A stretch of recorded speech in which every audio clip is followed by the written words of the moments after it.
Ce n'est un secret pour personne. La vie d'un catcheur de la WWE est loin d'être facile. Les déplacements incessants, les exigences physiques intenses et la pression constante pour rester dans le coup peuvent faire des ravages. Pour beaucoup, le stress a conduit à des mécanismes d'adaptation destructeurs que la compagnie a souvent essayé de minimiser, voire de cacher complètement. Ceci étant dit, examinons de plus près quelques-uns de ces cas que la WWE préférerait que vous oubliez. André le Géant, aujourd'hui décédé, reste l'une des figures les plus emblématiques et les plus fascinantes de l'histoire de la WWE. Sa présence magnétique et son statut de 8e merveille du monde ont fait de lui une attraction mondiale et une pierre angulaire de la montée en puissance de la doubreuse. Atteint d'acromégalie, une maladie hormonale qui le fait grandir à un rythme anormal, André est constamment confronté à d'immenses douleurs physiques, en particulier lorsqu'il vieillit. Pour y faire face, il s'est tourné vers l'alcool. Beaucoup d'alcool. Comme l'a raconté Hulk Hogan à la chaîne CBS, André a avalé un jour un nombre incroyable de 108 bières en 45 minutes. Un autre catcheur, Haku, a ajouté à la légende « S'il buvait 16 bières, vous deviez boire 16 bières avec lui. S'il buvait 2 ou 3 caisses, il fallait boire 2 ou 3 caisses avec lui. » Ces histoires font désormais partie du folklore du catch, mais quand on enlève l'humour, il est clair qu'André buvait pour atténuer la douleur incessante qu'il vivait chaque jour. Au moment de WrestleMania 3, André est dans un sale état. Le géant a besoin d'un appareil orthopédique pour tenir jusqu'à la fin du match contre Hulk Hogan. Si les fans se souviennent de l'emblématique Body Slam, ce qu'ils n'ont pas vu, c'est à quel point André souffrait en dessous de tout. Malgré ses histoires bien connues dans les milieux du catch, la WWE a rarement, voire jamais, reconnu l'étendue de la condition d'André. Ses luttes ont été cachées sous une aura mythique et ses problèmes de santé ont été minimisés jusqu'à sa mort en 1993. Malheureusement, si la douleur d'André était cachée dans le silence, celle de Jeff Hardy était masquée dans le chaos. Ses Swanton Bombs et ses matchs à l'échelle défiant la mort sont entrés dans la légende. Mais sa carrière aurait pu atteindre des sommets sans sa vie turbulente en dehors du ring. Les problèmes de toxicomanie de Jeff ont commencé dès le début de sa carrière et n'ont jamais cessé. Des analgésiques aux relaxants musculaires, en passant par l'alcool et les médicaments délivrés sur ordonnance, il luttait constamment contre des démons que la WWE ne connaissait que trop bien. Du début au milieu des années 2000, la compagnie a suspendu ses activités dans le cadre de sa politique de bien-être, mais la gravité de son addiction a souvent été minimisée ou balayée sous le tapis, en particulier lorsqu'il était au sommet de son art. Au lieu de lui laisser le temps de se rétablir, la compagnie l'a souvent replacé sous les feux de la rampe. En 2009, Hardy était en pleine ascension pour le titre de champion du monde. Il était le principal animateur des pay-per-view et portait SmackDown en tant que meilleur babyface. Quelques semaines après avoir quitté la WWE en août 2009, Hardy a été arrêté à son domicile de Caroline du Nord. Les autorités ont trouvé une cachette inquiétante. 262 comprimés de Vicodin, 180 comprimés de Soma, des stéroïdes anabolisants, des résidus de cocaïne et tout un attirail de drogue. Et la réponse de la WWE, une déclaration brève et soigneusement formulée, dépourvue de toute responsabilité ou de tout contexte sur la durée de leur connaissance, ce qui a conduit de nombreux fans à croire que la WWE avait peut-être utilisé Hardy jusqu'au dernier moment où elle pouvait légalement le faire, recevant l'une des ovations les plus fortes de l'histoire de WrestleMania. Mais une fois de plus, les vieilles habitudes sont revenues. Entre 2018 et 2021, Hardy a eu plusieurs incidents liés à l'alcool, y compris des arrestations pour conduite en état d'ivresse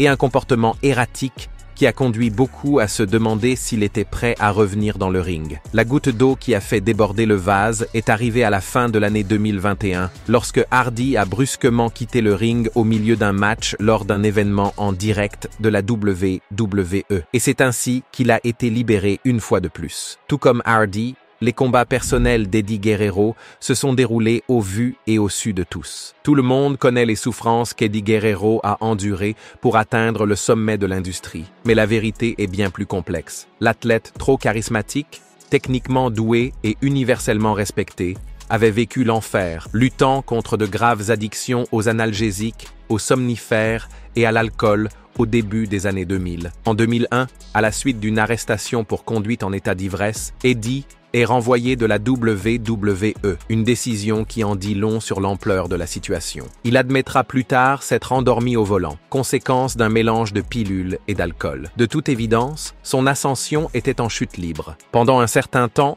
avant d'avoir pleinement brillé. Mais Eddie a fait ce que peu de gens pouvaient faire. Il a remonté la pente. Il est allé en cure de désintoxication, a embrassé la sobriété, a commencé à lutter sur la scène indépendante et a lentement commencé à reconstruire sa vie, tant sur le plan personnel que professionnel. En conséquence, la WWE l'a réengagé en 2002 et Eddie s'est alors lancé dans l'un des retours les plus inspirants que l'industrie ait jamais connus. En 2004, il remporte le championnat de la WWE en battant Brock Lesnar dans un match classique et émouvant. Malheureusement, malgré son triomphe, The Latino Heat est décédé à l'âge de 38 ans. Bien que la WWE lui ait rendu un hommage émouvant et sincère et l'ait intronisé à titre posthume au Hall of Fame, la compagnie a rarement abordé le rôle qu'a probablement joué sa propre négligence. Après la mort d'Eddie, une enquête a été menée sur ses antécédents médicaux. Bien que l'on pense généralement qu'il n'avait rien à se reprocher, les rapports d'enquête qui ont fait surface lors du fameux scandale de Signature Pharmacy en 2007 ont révélé que le nom d'Eddie apparaissait dans des dossiers liés à la distribution illégale de stéroïdes anabolisants et de substances à base de testostérone. Ces commandes auraient été passées moins de 2 semaines avant sa mort. À l'époque, la WWE n'avait pas de politique stricte concernant les substances destinées à améliorer les performances. La politique de bien-être de la société n'a été mise en œuvre que quelques semaines après le décès d'Eddie. Techniquement, aucune règle n'a donc été enfreinte. Mais la question qui reste posée est la suivante. Dans quelle mesure la WWE était-elle vraiment au courant de l'état de santé d'Eddie et dans quelle mesure a-t-elle choisi de l'ignorer ou plus tard d'essayer de l'effacer de l'histoire publique? Il ne fait aucun doute que peu de noms dans le catch professionnel ont autant de poids ou suscitent autant de controverses que Hulk Hogan. Pendant des décennies, Hogan a été l'enfant chéri de la WWE. Il était le visage de Hulkamania et la force motrice de l'essor de WrestleMania. Mais comme l'histoire l'a montré, cette image était un peu trop soignée et la vérité a fini par le rattraper. Au début des années 90, Hogan a été cité dans le tristement célèbre scandale des stéroïdes du Dr George Zahorian, qui a ébranlé le monde du catch. La WWE s'est empressée de limiter les dégâts en matière de relations publiques, McMahon demandant même à Hogan de participer à l'émission The Arsenio Hall Show pour mettre les choses au clair. Hogan a maladroitement admis avoir essayé les stéroïdes à quelques reprises pour se remettre d'une blessure, minimisant ainsi des années d'utilisation qu'il admettrait plus tard sous serment lors du procès sur les stéroïdes de 1994. Malgré son statut de témoin clé, Hogan s'en est sorti presque indemne dans le tribunal de l'opinion publique. Quant à la WWE, si McMahon a finalement été acquitté, les dommages causés à l'immunité, la WWE l'a accueilli à bras ouverts en 2002. L'une des superstars les plus charismatiques des années 1990 n'est autre que Razor Ramon. Ses cheveux gominés, ses chaînes en or et son fameux toothpick flick sont devenus aussi emblématiques que ses mouvements de catch. Sa popularité n'a cessé de croître lorsqu'il a remporté le championnat intercontinental à 4 reprises. Mais alors que l'ascension de Razor à la WWE se poursuit, ses luttes secrètes en dehors de l'écran se poursuivent. Dans les coulisses, Scott Hall luttait contre l'addiction, se battant contre des substances comme l'alcool et les drogues qui allaient le tourmenter pendant une grande partie de sa carrière. Lorsqu'il a rejoint la WCW en 1996 aux côtés de Kevin Nash pour former le New World Order, Scott Hall était déjà dans une spirale infernale. Ses apparitions manquées, ses promos incohérentes et son comportement inquiétant sur le ring. La compagnie a même utilisé ses problèmes de toxicomanie dans une intrigue, l'inscrivant comme un ivrogne dans un angle de mauvais goût. Au début des années 2000, Hall est revenu à la WWE dans le cadre du renouveau de la NWO. Mais ses problèmes ne se sont pas améliorés. Lors de la tristement célèbre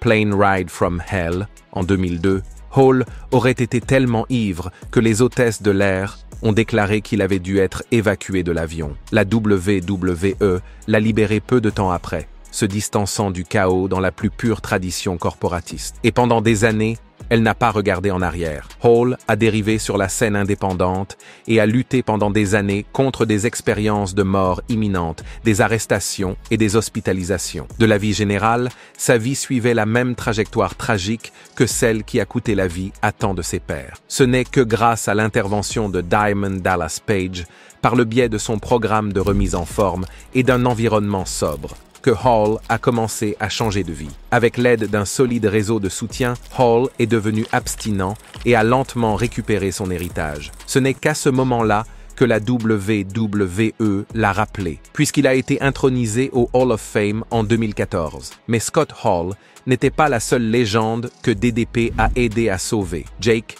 The Snake Roberts, menait un combat encore plus sombre. Grande star de l'âge d'or, Roberts a longtemps été vénéré pour ses récits psychologiques et ses promos glaçantes. Mais derrière le rideau, Jake luttait contre des démons bien plus terrifiants que tout ce qu'il présentait à la télévision. Les problèmes de Robert provenaient d'une enfance traumatisante, notamment les abus de son beau-père et la perte dévastatrice de sa sœur, qui l'ont hanté pendant des années. En conséquence, le catch est devenu l'échappatoire et le fardeau de Jake, surtout à une époque où les analgésiques et l'alcool étaient distribués comme des bonbons dans les vestiaires. À la fin des années 90 et au début des années 2000, l'état de santé de Jake s'est détérioré au point qu'il pouvait à peine fonctionner. Il a fait une brève apparition désastreuse à la TNA et une autre lors du tristement célèbre événement Heroes of Wrestling, où il est apparu visiblement en état d'ébriété, bredouillant ses promos et trébuchant sur le ring. Il était clair que Jake était devenu l'ombre de lui-même. Honnêtement, l'histoire de Jake aurait pu s'arrêter là, s'il n'y avait pas eu Diamond Dallas Page. DDP a ouvert sa maison à Roberts, l'a soumis à un régime strict de yoga, d'alimentation saine et de routine quotidienne. Lentement mais sûrement, Jake commence à se rétablir. Sa transformation était si remarquable que la WWE l'a finalement ramené dans ses rangs. En 2014, il a fait un retour surprise à Old School Rio, avant d'être intronisé au Hall of Fame. Dès ses débuts, Randy Orton a été un prodige, une superstar de la 3e génération, le plus jeune champion du monde de l'histoire de la WWE, un naturel sur le ring, avec un finisher explosif et une arrogance qui correspondait parfaitement à l'ère de l'agressivité impitoyable. Mais Randy a peut-être pris son gimmick de Legend Killer un peu trop au sérieux. Au milieu des années 2000, Orton était largement connu en coulisses comme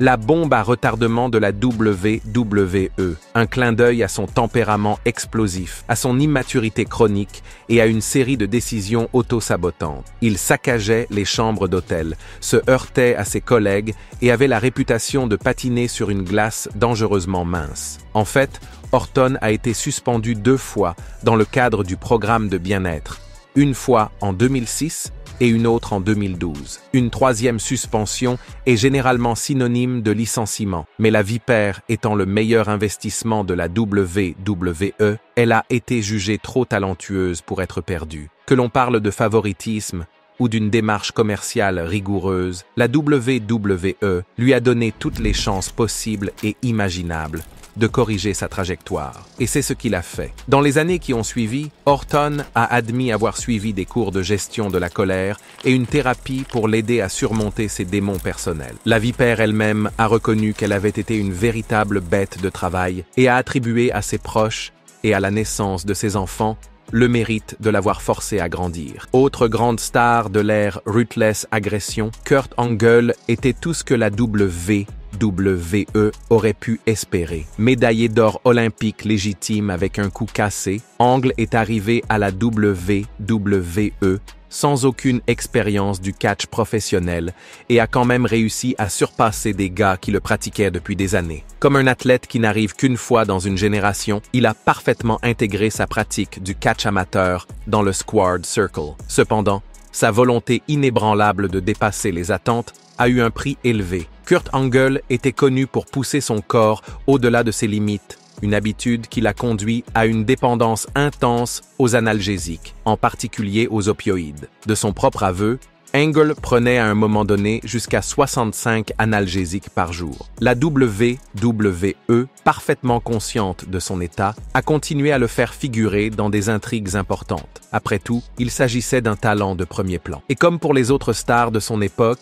tant qu'il était performant, les signes avant-coureurs ont été ignorés. En 2006, l'état de santé d'Angle était si grave que la WWE l'a libéré sous la vague étiquette de problèmes personnels. En réalité, la WWE prenait ses distances avec une star au bord de l'autodestruction. Angle a admis « J'ai quitté la WWE parce qu'il voulait que j'aille en cure de désintoxication et je n'ai pas voulu y aller. J'ai donc fini par rejoindre une autre société, Impact Wrestling. Si sa brillance sur le ring ne s'est jamais démentie, ses démons personnels sont restés. Les années qui ont suivi la WWE ont été marquées par de multiples arrestations et conduites en état d'ivresse. Selon Angle, le tournant s'est produit derrière les barreaux. Il a appelé sa femme depuis la prison et elle a menacé de prendre les enfants et de partir s'il ne s'engageait pas dans une cure de désintoxication. Finalement, Kurt a choisi la guérison. Il décrira plus tard sa première semaine de désintoxication comme la pire expérience de sa vie. Peu à peu, sa vie s'est stabilisée et dans un moment de cercle complet, la WWE l'a accueilli à nouveau et l'a intronisé au Hall of Fame en 2017. S'il y a un nom sur lequel la WWE était connue pour rester inconfortablement silencieuse, c'est bien celui de Chyna. Depuis ses débuts, la 9e merveille du monde a brisé tous les moules que l'industrie avait pour les femmes affrontant des hommes sur le ring, remportant le championnat intercontinental, participant au Royal Rumble match masculin et se tenant debout aux côtés de Triple H et Shawn Michaels dans la D-Generation X. En tant que force de la nature, Chyna était le genre d'athlète que vous ne pouviez pas ignorer, même si vous essayiez. Mais lorsque sa vie privée a commencé à s'effilocher, la WWE ne s'est pas contentée de reculer. Elle l'a pratiquement effacée. Après son départ en 2001, apparemment en raison de différends contractuels et des retombées de sa rupture réelle avec Triple H, la vie de Chyna s'est engagée dans une spirale descendante. Elle a lutté contre la dépendance aux médicaments sur ordonnance, à l'alcool et aux problèmes de santé mentale. Sa décision d'entrer dans l'industrie du cinéma pour adultes n'a fait que renforcer les efforts de la WWE pour enterrer son héritage. Bien qu'elle ait été un élément clé de l'une des factions les plus emblématiques de tous les temps, son nom a été écarté des discussions sur le Hall of Fame pendant des années. Tragiquement, Chyna n'a pas pu surmonter ses démons personnels et est décédée en avril 2016. Une fois que la nouvelle de son décès a été annoncée, la WWE a rapidement changé de vitesse, offrant un hommage à l'antenne et soulignant son rôle dans l'évolution de la catch féminine. En 2019, Chyna a été intronisée à titre posthume au Hall of Fame, non pas en tant qu'intronisée solo, mais en tant que membre de la D-Generation X, mais beaucoup ont estimé que c'était trop peu, trop tard. Et puis, il y a Lex Luger, un nom qui résonnait autrefois dans les arènes sous le nom de The Total Package. Après le départ de Hulk Hogan en 1993,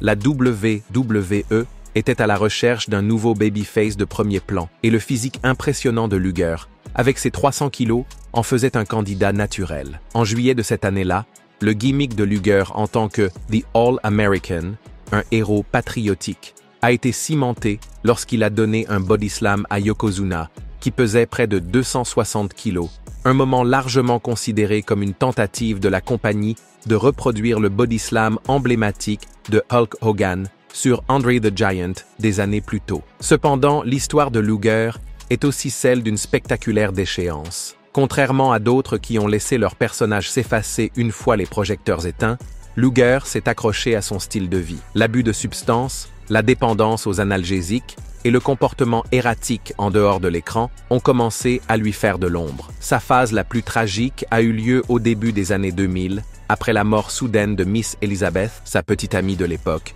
d'une overdose à son domicile. Bien que Luger n'ait pas été directement accusé de sa mort, l'incident a entaché à jamais son héritage. Peu de temps après, sa santé a pris un tournant terrifiant. En 2007, un accident vasculaire cérébral le laisse partiellement paralysé. L'icône de l'époque était désormais confiné à un fauteuil roulant et largement oublié par l'industrie dont il avait été le chef de file. Ce n'est qu'au cours des dernières années, après qu'il se soit purifié, qu'il soit redevenu chrétien et qu'il se soit fait l'avocat du bien-être et de la sobriété, que le vent a commencé à tourner. Finalement, en 2025, Luger a été intronisé au Hall of Fame après que les fans aient commencé à faire pression pour qu'il le soit. Roman Reigns est indéniablement l'une des superstars de la WWE les plus influentes de l'ère moderne. Il a été la tête d'affiche de plusieurs WrestleMania.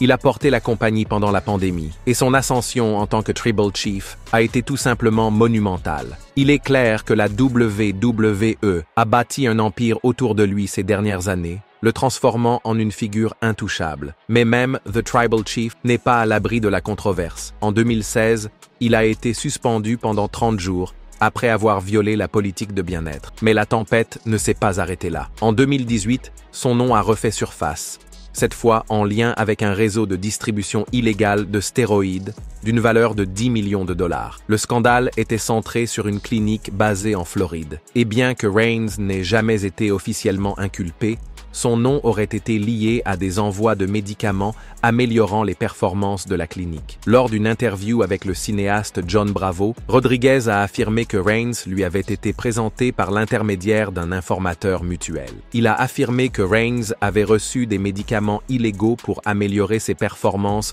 de la part de la WFN et l'a décrit comme quelqu'un de très terre-à-terre, le plaçant dans la même catégorie que des célébrités hollywoodiennes telles que Mark Wahlberg et Josh Duhamel, qui ont également été mentionnés. Reigns n'a cependant pas tardé à réagir, niant fermement les accusations et les qualifiant de complètement fausses. Dans une déclaration publique, il a dit « Je n'ai jamais entendu parler de Richard Rodriguez ou de Wellness Fitness Nutrition. J'ai appris de l'erreur que j'ai commise il y a près de 2 ans et j'ai payé la pénalité. Depuis lors, j'ai réussi tous les tests de dépistage de drogue administrés par la W pendant des années. Shawn Michaels reste sans aucun doute l'un des catcheurs les plus emblématiques et les plus décorés de l'histoire de la WWE. Son ascension à la fin des années 80 et au début des années 90 a été fulgurante. Mais à mesure qu'il gagnait en notoriété, Michaels nourrissait aussi un ego de plus en plus grand, et cela s'accompagnait d'un côté plus sombre. Dans sa vie privée,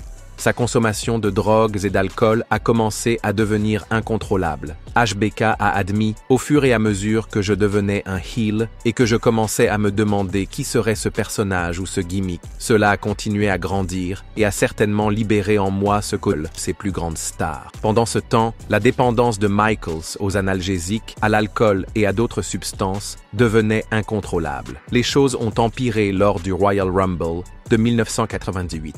Lorsque Shawn Michaels s'est gravement blessé au dos lors de son match avec l'Undertaker. Les dégâts sont catastrophiques. 2 disques de sa colonne vertébrale sont herniés et l'un d'entre eux est complètement écrasé. Cette blessure était si grave qu'elle semblait devoir mettre un terme définitif à la carrière de Michaels. Au moment de WrestleMania 14, Michaels, toujours champion de la WWE, souffre atrocement. Il devait céder son titre à Stone Cold Steve Austin, mais il pouvait à peine bouger. En fait, Triple H a dû l'assister physiquement en coulisses et l'aider à se préparer pour le match. À l'insu de tout le monde, HBK allait être hors d'état de nuire pendant 4 ans. Même si Michaels ne participait pas physiquement à la compétition, il restait un élément important de la programmation de la WWE. Mais en coulisses, la vie personnelle de Michaels s'enfonçait dans la spirale. Sa dépendance à l'égard des substances psychoactives fait des ravages. Ce n'est que lorsque Rebecca, l'épouse de Michaels, est intervenue et a insisté pour qu'il se fasse aider que le vent a commencé à tourner. Son soutien et un profond éveil spirituel personnel ont conduit Michaels à devenir un chrétien né de nouveau. HBK savait que s'il voulait sauver sa vie,